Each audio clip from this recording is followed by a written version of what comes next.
Bonjour, nous revoici dans le studio du stand de l'enseignement catholique, dans l'enceinte du Salon des maires. Et nous n'allons pas quitter la région centre. Nous étions avec quelques-uns de nos interlocuteurs dans cette même région il y a quelques instants. Et nous y sommes à nouveau, cette fois-ci avec trois invités. Le maire de Vendôme, maire UDI de Vendôme, monsieur Pascal Brindeau, bonjour. Bonjour. Le directeur diocésain d'Orléans, également secrétaire général de l'enseignement catholique régional, monsieur Jean-Pierre Bonnet, bonjour monsieur Bonnet. Bonjour. Et avec Yann Diraison, secrétaire général adjoint de l'enseignement catholique. Bonjour monsieur Diraison.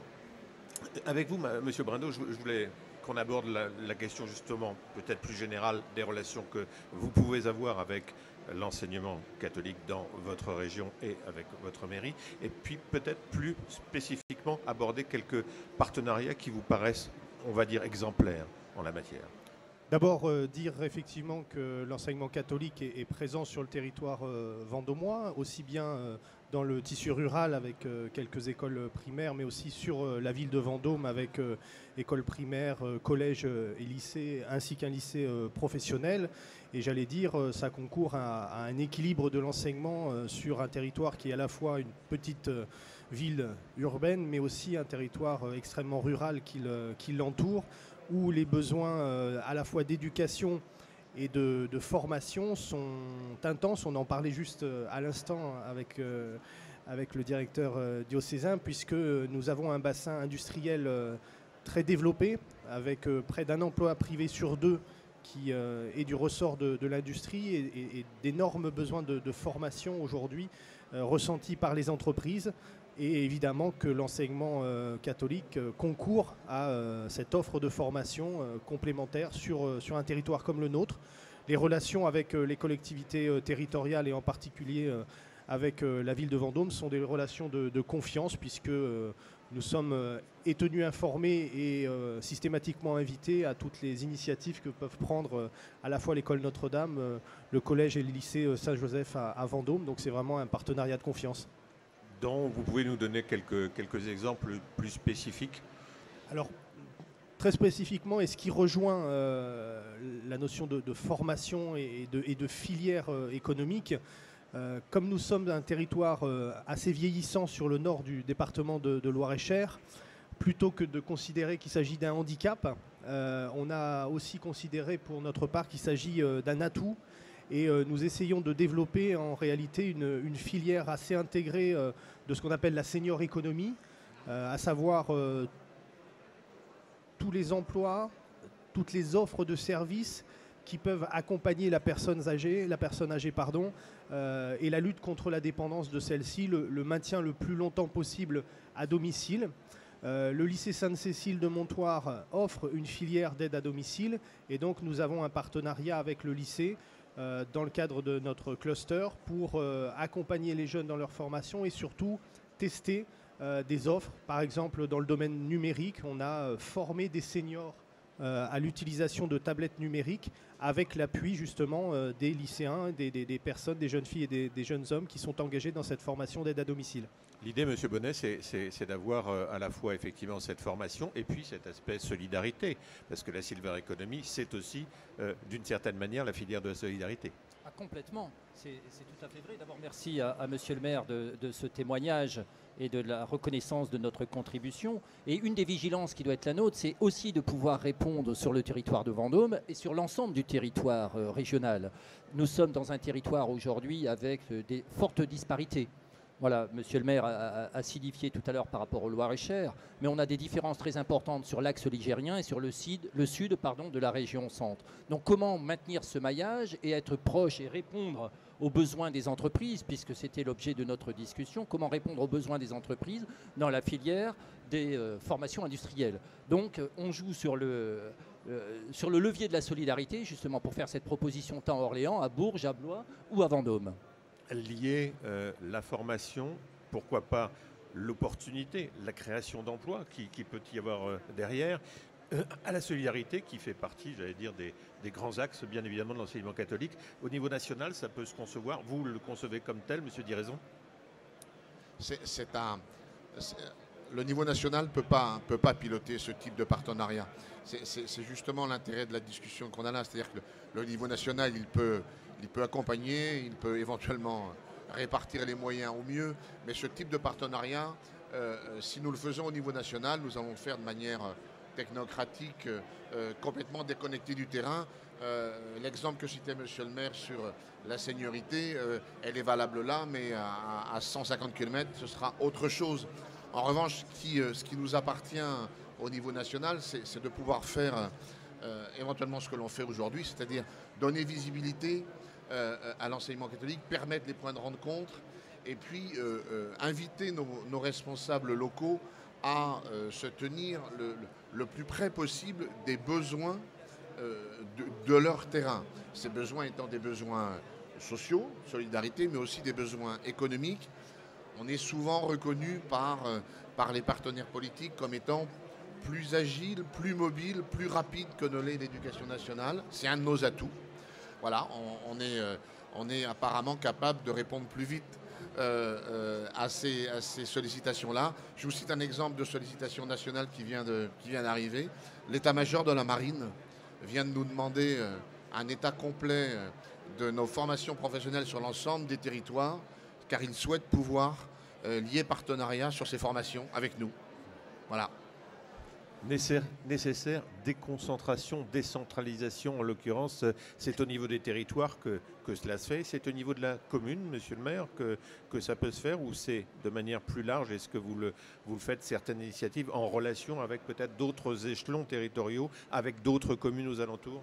Alors, ça se fait au niveau de la ville de Vendôme, oui, mais aussi au niveau de la communauté d'agglomération territoire vendômois, puisque l'exemple que j'ai cité tout à l'heure de la Senior Economy s'opère sous l'égide de la communauté d'agglomération, Montoire étant la seconde ville de l'agglomération. Donc c'est un partenariat qui dépasse effectivement le cadre des seules communes, mais qui est un maillage, on va dire, à l'échelle de l'arrondissement de Vendôme.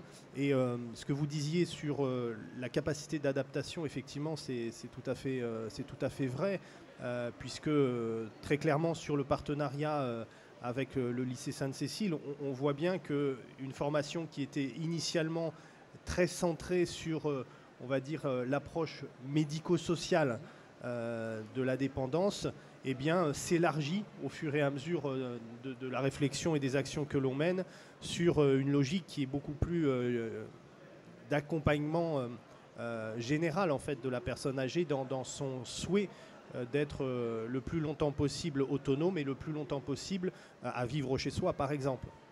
Je vais vous citer un autre exemple. Là aussi, le lycée Sainte-Cécile, et on a commencé à réfléchir un peu à cela, a aujourd'hui une formation qui est un peu ancienne, on va dire, dans son concept, mais qui a trait à la couture, à l'apprentissage de la couture. Et l'année prochaine, les ateliers de maroquinerie Vuitton investissent à Vendôme et sont actuellement en train de former déjà les premiers maroquiniers qui travailleront demain dans le quartier Rochambeau de Vendôme. Mais on sait pertinemment que lorsque un grand groupe industriel comme celui-ci, leader mondial dans son domaine, investit sur un territoire, c'est toute une filière, j'allais dire, de métiers qui s'organise derrière. Et je pense que là aussi, c'est un atout pour le lycée Sainte-Cécile d'avoir cette filière, on va dire, d'un métier d'origine, mais d'un savoir-faire qui est reconnu pour le transformer à partir d'un besoin industriel qui va se faire jour dans les prochaines années. Monsieur Diraison.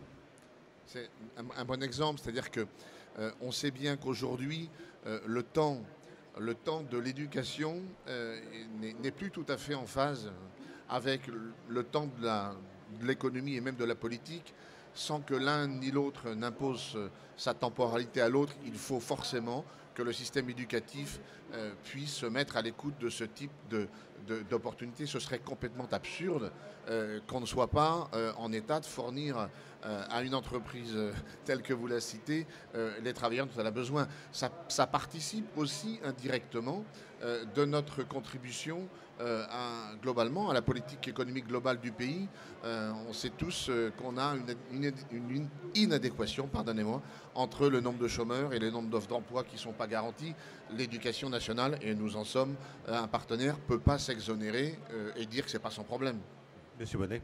Oui, pour reprendre et répondre à votre question, c'est vrai que Monsieur le maire a tout à fait raison. L'échelon compétent premier est bien l'échelon local, la communauté de communes et la réalité de ce qui se vit sur le territoire. Mais ceci doit se faire en résonance aussi avec l'échelon départemental, avec l'échelon régional, pour que ne s'installe pas une malsaine concurrence aussi sur le territoire. Donc notre responsabilité est de savoir conjuguer les différents strates et les différents échelons pour que la proposition soit la plus ajustée dans un territoire qui réponde aux besoins de Vendôme en l'occurrence. On a l'impression, monsieur le maire, que certains partenaires au niveau des territoires et d'une certaine manière assez loin d'un État à qui on peut faire confiance, à qui on fait peut-être moins confiance dans certains cas, mais que ces acteurs se sont trouvés à l'échelon des territoires, le maire, les chefs d'établissement, les directeurs diocésains, indépendamment de toute philosophie, indépendamment de toute confession, mais simplement parce qu'il y a un intérêt collectif et que cet intérêt prime d'une certaine manière sur tout le reste. Voilà, vous êtes en train quasiment de faire un plaidoyer pro-décentralisation. Ça nous amène... Je veux bien l'assumer. Mais moi aussi. Effectivement, il y a de multiples exemples et de domaines, que ce soit la formation, que ce soit l'emploi, que ce soit la culture, ou tous les domaines quelque part qui ont trait au vivre ensemble, à l'attractivité d'un territoire, où l'échelon local est le plus pertinent pour adapter en fait l'offre de services, qu'elle soit de services publics ou de services marchands, à la réalité de la demande locale. Et c'est ce que les pouvoirs publics nationaux, et l'État en particulier, peut-être n'arrivent pas à comprendre aujourd'hui dans une logique qu'on sent. On est ici au Congrès des maires, donc je ne peux pas faire l'économie de dire ça. On sent là une réelle volonté de recentralisation de l'État d'un certain nombre de domaines de création de services. C'est très vrai en matière financière, puisqu'en réalité aujourd'hui les collectivités territoriales sont sous perfusion de l'État et ont de moins en moins de maîtrise de la possibilité justement de financer un certain nombre d'actions locales qui sont des réponses pertinentes à des problématiques qui leur sont posées en matière de vieillissement, en matière de dépendance, en matière d'emploi, en matière de formation. C'est ça qui est la réalité de ce qu'on vit aujourd'hui. Et c'est vrai que les partenariats qui sont noués avec l'enseignement catholique, et pas seulement bien sûr, sont importants parce qu'ils permettent d'apporter un certain nombre de réponses concrètes sur ces sujets-là. Il faut savoir, il faut apprendre à se passer de l'État. Je ne sais pas s'il faut apprendre à se passer de l'État, mais il faudrait refonder en réalité la relation entre l'État et les collectivités territoriales sur une base... Alors le mot confiance, il est prononcé dans chaque discours de n'importe quel ministre ou même du chef de l'État, mais il faudrait qu'on donne réellement quelque chose de concret à cette notion de confiance, que les élus locaux puissent avoir des libertés locales d'organiser à un moment donné un certain nombre de choses sur leur territoire. Yann Diraison, l'avenir des territoires, il passe d'abord et avant tout par les acteurs qui vivent dans ce territoire. Il passe d'abord par les acteurs qui vivent dans le territoire, leur capacité à se parler régulièrement, et pas seulement quand il y a problème, sinon ça ne fonctionne pas. Et puis ça passe aussi, par rapport à la question que vous posez tout de suite, la question n'est pas avec ou sans l'État. La question, ce serait que sur des questions de ce type-là, et Dieu sait si l'éducation en France est centralisée, que l'État, par exemple, laisse faire, lâche de temps en temps la main. Nous prenons depuis des années une extension des capacités d'innovation et d'expérimentation dans l'éducation nationale.